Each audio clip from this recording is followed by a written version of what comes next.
Hello friends, आज है 27 जनवरी। देखते हैं आज का एडिटोरियल सभी। ठीक है, हिंदी में देखिए। संसदीय प्रणाली पर संकट कैसे। देखिए, लोकसभा और राज्यसभा में हंगामे के कारण बहुधा कामकाज नहीं होता। अब संसदीय समितियों की भी यही स्थिति हो गई है फ्रेंड्स। देखिए, गत दिवस ही देश ने 76वां गणतंत्र दिवस मनाया। भारतीय गणतांत्रिक संवैधानिक व्यवस्था में संसद सर्वोच्च जनप्रतिनिधि विधायी संस्था है। जनप्रतिनिधि विधायी संस्था है, ठीक है। संसद पर सरकार को जवाबदेह बनाने की जिम्मेदारी है, लेकिन काफ़ी समय से संसद की गरिमा महिमा पर आँच आ रही है। संसद के पास तमाम काम है। संसद बहुत सारा काम समितियाँ करती हैं संसद का, ठीक है। बहुत सारा काम समितियाँ करती हैं, ठीक है। माना जाता है कि संसदीय समितियों में राजनीतिक दलबंदी नहीं होती है, जो विवेचन के अवसर होते हैं, लेकिन वास्तव में ऐसा नहीं है। अब संसदीय समितियों में भी लोकसभा, राज्यसभा जैसे हंगामे हो रहे हैं फ्रेंड्स। वक्फ संशोधन, इधर देखिए आप लोग। वक्फ संशोधन विधेयक को संयुक्त संसदीय समिति यानी जेपीसी के पास भेजा गया था, लेकिन समिति की बैठकों में हंगामे की ही खबरें सामने आई। ऐसे ही एक बैठक में पिछले शुक्रवार को भी भारी हंगामा हुआ। आरोप है कि 10 सदस्यों ने लगातार हंगामा किया, उन्हें निलंबित भी कर दिया गया, एकदम हटा दिया उनको, ठीक है। समिति के प्रमुख जगदम्बिका पाल के अनुसार उन्हें भी अपशब्द कहे गए हैं। स्थिति चिंताजनक। लोकसभा और राज्यसभा में हंगामे के कारण अक्सर कामकाज नहीं हो पाता है फ्रेंड्स। अब संसदीय समितियों की भी यही स्थिति है। पूरी संसदीय व्यवस्था, एक मिनट यहाँ पर हम लोग और समझेंगे। मैं अव्यवस्था है। राज्य विधानमंडल भी संसद की देखा देखी घोर अवस्था शिकार हो चले हैं। देश के सभी संसदों के पीठासीन अधिकारियों की कई बैठकें हो चुकी हैं। संसद के स्वर्ण जयंती अधिवेशन, ये आप नोट कर लेना, संसद के स्वर्ण जयंती अधिवेशन में हंगामा नहीं होने देने के लिए संकल्प दिए गए थे, लेकिन नतीजा सुन ही रहा फ्रेंड। वक्फ अधिनियम का विवेचन कर रही जेपीसी का गठन संसद की इच्छा अनुसार ही हुआ। और ये वक्फ अधिनियम क्या है आप लोग कमेंट्स बॉक्स में जरूर बताना, ठीक है। आगे देखिए, बोफोर्स घोटाले की जांच के लिए 1987 में पहली बार जेपीसी गठित हुई थी, ठीक है। हर्षद मेहता प्रतिभूति घोटाले की जांच के लिए 1992 में दूसरी जेपीसी गठन हुआ। प्रतिभूति और बैंकिंग लेन देन में जेपीसी ने जांच की। शीतल पेय कीटनाशक मुद्दे पर भी जेपीसी का गठन हुआ। केतन पारेख शेयर घोटाला और ये वीआईपी चापर घोटाला मुद्दों पर जेपीसी बनी है, ठीक है। तो एक बार आप इस जेपीसी के बारे में गूगल कर लेना, ठीक है। महत्वपूर्ण मामलों में जेपीसी की मांग होती है, लेकिन पिछले कई वर्षों से समितियों की बैठक में अराजकता बढ़ी है। वक्फ संशोधन विधेयक काफ़ी महत्वपूर्ण है। वक्फ बोर्ड को उत्पीड़ित अधिकार देता है। इस कानून के अंतर्गत पीड़ित लोगों की सुनवाई की व्यवस्था नहीं है। स्पष्ट की कानून में संशोधन देश की खास जरूरत है। नेम सुनिए, जैसे कि वक्फ अधिनियम, और मैंने जेपीसी के बारे में बताया था, तो इस बारे में आप लोग एक बार गूगल सर्च कर लेना और नोट्स कर लेना अपना, ठीक है। ये हो गया आपका काम, इतना तो आपको पता होनी चाहिए थे फ्रेंड्स। और ये नक्सलवाद अभी पता है, यानी एमपीपीसीएस का जो इंटरव्यू हुआ था फ्रेंड्स एमपी का, तो वहाँ पर नक्सलवाद जो है इसके बारे में पूछा गया था इंटरव्यू में। तो इस प्रकार से अगर कोई आता है आर्टिकल तो इसके बारे में आपको पढ़ना चाहिए, ठीक है। तो हम यहाँ पर देखते हैं। पिछले साल केंद्रीय गृह मंत्री अमित शाह ने घोषणा की कि मार्च 2026 तक छत्तीसगढ़ से नक्सलवाद समाप्त कर दिया जाएगा। नक्सल हिंसा में कमी आने के बावजूद अभी भी 10 राज्यों में से 38 जिले नक्सलवाद से प्रभावित हैं। 10 राज्यों में से 38 जिले फ्रेंड्स, ठीक है। तो इन 38 में से 15 जिले छत्तीसगढ़ में ही आते हैं फ्रेंड्स, ठीक है। तो छत्तीसगढ़ में सबसे ज़्यादा नक्सलवादी होता है सर, हमला हिंसा वगैरह होती है, तो आप याद रखना, ठीक है। मैं 220 नक्सलवादी मुठभेड़ में मारे गए थे, जो न केवल किसी एक वर्ष में सबसे अधिक, बल्कि उनमें दंडकारण्य स्पेशल जोन कमेटी के कम से कम 2 सदस्य भी शामिल थे। हाल ही गरिया बंद मुठभेड़ में 14 से अधिक नक्सलवादियों के सब बरामद हो चुके हैं, ठीक है। उनमें कम्युनिस्ट पार्टी ऑफ इंडिया माओवाद की सर्वोच्च केंद्रीय कमेटी एक सदस्य भी सम्मिलित है, ठीक है। तो एक बार इसको आप नोट कर लेना, इंपॉर्टेंट है फ्रेंड्स, ठीक है। और धूल में छिपा धीमा जहर, इसके बारे में थोड़ा सा और देख लेते हैं। देश में खदानों और फैक्ट्रियों में काम करने वाले लोग सिलिकोसिस बीमारी के सबसे अधिक शिकार हुए हैं। तो धूल और ये काम, जो खदानें हैं, फैक्ट्रियाँ हैं, वहाँ पर जो लोग काम करते हैं उनको सिलिकोसिस बीमारी हो जाती है, ठीक है। तो इसको आप नोट कर लेना और इधर हम लोग पूरी बात समझेंगे।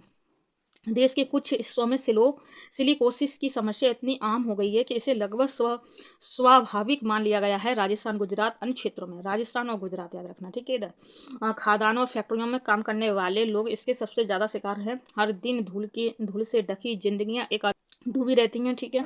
इन कामगारों का संघर्ष केवल मेहनत तक सीमित नहीं होता, वे हर सांस के साथ उस धूल को अंदर ले रहे होते हैं। जब आप कभी ऐसे में मजदूरी या कुछ गरीबी के बारे में लिखेंगे, कामकाज के बारे में लिखेंगे, तो आप अपने ऐसे में ये कुछ लाने लिख देंगे ना, और जो एग्जामिनर आपका देखेगा तो वो बहुत ही प्रसन्न होगा और आप समझ पाएंगे आपके हृदय की पीड़ा, ठीक है।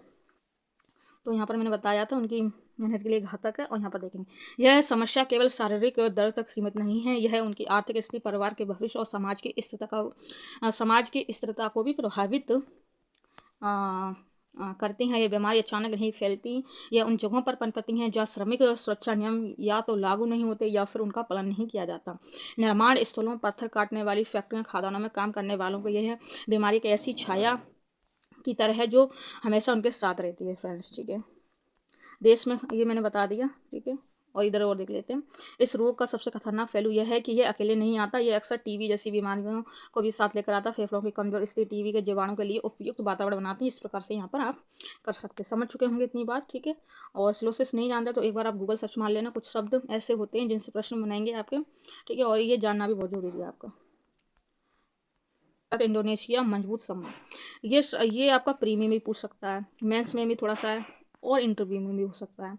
तो आप इस पर क्या बोलोगे? जब आप आर्टिकल पढ़ोगे, समझोगे, देखोगे तो आप बोल पाओगे। ठीक है, तो इस प्रकार से डेली क्लासेस चलेंगी, आप लोग डेली क्लास को देखें, ज्वाइन करें। ठीक है, आगे देखिए। इंडोनेशिया दुनिया का सबसे बड़ा मुस्लिम देश है, दुनिया का सबसे बड़ा मुस्लिम देश, इतना पता चला आपको एक फैक्ट।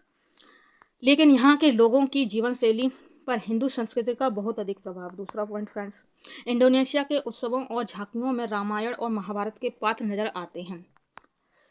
भारत और इंडोनेशिया के रिश्ते हजारों वर्ष पुराने हैं। भारत के सौदागर और नाविक इंडोनेशिया की यात्रा करते रहे। यही कारण है कि दोनों देशों के बीच बहुत अधिक सांस्कृतिक समानता देखने को मिलती हैं। इंडोनेशिया के बाली द्वीप में बहुत अधिक संख्या में हिंदू रहते हैं। जावा द्वीप पर हिंदू मंदिर और बोरोबुदुर में दुनिया का सबसे बड़ा बौद्ध स्तूप स्थित है फ्रेंड्स।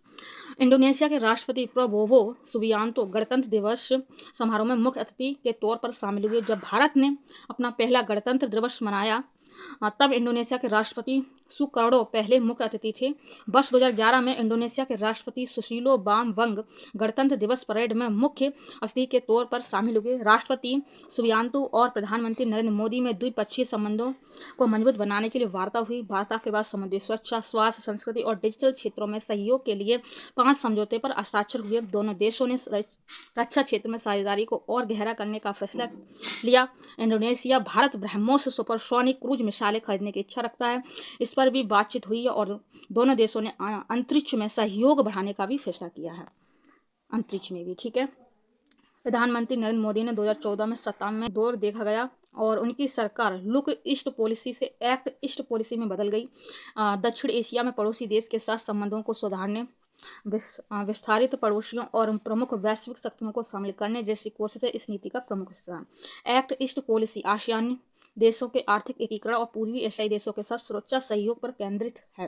भारत के प्रधानमंत्री की तरफ से एक्ट ईस्ट पॉलिसी के तहत 4C पर फोकस रखा गया है। इनमें culture, commerce, connectivity, capacity building, ये सब। ठीक है, सुरक्षा भारत की एक्ट ईस्ट पॉलिसी एक महत्वपूर्ण आयाम है। दक्षिण चीन सागर और हिंद महासागर में बढ़ते चीन हस्तक्षेप के संदर्भ में भारत द्वारा नौ परिवहन की स्वतंत्रता हासिल करना और हिंद महासागर में अपनी भूमिका स्पष्ट करना एक्ट ईस्ट पॉलिसी की एक प्रमुख विशेषता है। भारत क्वाड नामक भारत प्रशांत क्षेत्र आधारित अनौपचारिक समूह के माध्यम से भी ऐसे प्रयास कर रहा है। भारत और इंडोनेशिया के बीच आर्थिक सहयोग पूरे आसियान क्षेत्र में सबसे ज़्यादा 2023 में और 2024 में दोनों देशों के बीच $29.40 बिलियन द्विपक्षीय व्यापार हुआ था। भारत ने इंडोनेशिया में $1.56 बिलियन का निवेश रखा, खासतौर पर इंफ्रा, ऊर्जा, टेक्सटाइल, ये सब ऑटोमोटिव और माइनिंग, बैंकिंग और कंज्यूमर गुड्स के क्षेत्र में ये निवेश किए गए हैं। ठीक है, इसके अलावा भारत और इंडोनेशिया रक्षा सहयोग को बढ़ावा देने के लिए 2018 में रक्षा सहयोग समझौते पर भी हस्ताक्षर किया गया था। ठीक है, और 2006 में इंडोनेशिया में जावा द्वीप पर बड़े पैमाने पर भूकंप आए। भारत ने क्षण आपदा के समय में कोई कमी नहीं छोड़ी थी और एनडीआरएफ कर्मियों की टीम को रवाना कर दिया था वहां पर बचाने के लिए। ठीक है, एनडीआरएफ की टीम प्रभावित क्षेत्रों में खोज बचाव कार्यों के साथ प्रभावित लोगों को मानवीय सहायता भी प्रदान करने के लिए तैनात नजर आई थी। तो इंडोनेशिया में करीब 1,20,000 भारतीय रहते हैं, 1,20,000 के समथिंग। ठीक है, जिनमें 14,000 के लगभग एनआरआई, उद्यमी, इंजीनियर, चार्टर्ड अकाउंटेंट, आईटी पेशेवर और बैंकर शामिल है। भारत और इंडोनेशिया के विचार कई मुद्दों पर एक समान है। दोनों देश हिंद प्रशांत क्षेत्र में अमन शांति बनाए रखने, सभी को समान अवसर देने और वैश्विक कानून का पालन करने को लेकर प्रतिबद्ध हैं। हिंद प्रशांत क्षेत्र में चीन की बढ़ती दादागिरी से परेशान है। ठीक है, और ये भी आप बता सकते हैं आगे। इंडोनेशिया समुद्री सहयोग को मजबूत करने के लिए काफ़ी रुचि ले रहा है। प्रधानमंत्री मोदी ने इंडोनेशिया के हिंदू मंदिर जीर्णोद्धार की पेशकश भी की है। इंडोनेशिया की आज़ादी की लड़ाई में भारत की बड़ी भूमिका भी रही है। देश के प्रथम प्रधानमंत्री पंडित जवाहरलाल नेहरू के कहने पर स्वतंत्रता सेनानी और साहसी पायलट विजय पटनायक ने 1948 में ओल्ड डोकॉट एयरक्राफ्ट जकार्ता गए और उसी विमान के सुकड़ सुल्तान सहरार को दिल्ली लाए। ठीक है, तो ये सब आप लोग जान चुके हैं फ्रेंड्स। ये बात तो बहुत बड़ी हो जाएगी।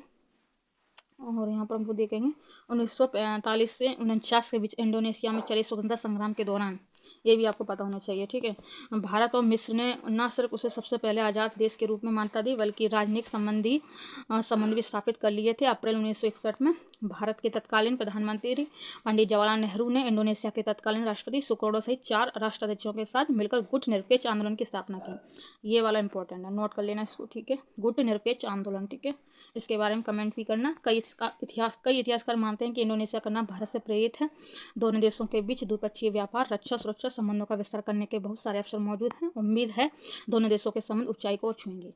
अब ये जो इंडोनेशिया के आए हैं अपने रिपब्लिक डे पे, तो ये बहुत ज़्यादा कम से कम 2 साल तक ये चर्चा में रहेगा करंट अफेयर्स में। तो ये जो मैंने बताया आर्टिकल, ये आपके सभी प्रश्नों का हल है। ठीक है, तो इसको आप बार बार देखें और इसके जो भी नोट हैं वो आप नोट डाउन करें। पूरा पढ़ेंगे इसको। आधुनिक भारत के साथ साथ गीता महाकुंभ व संविधान की झलक।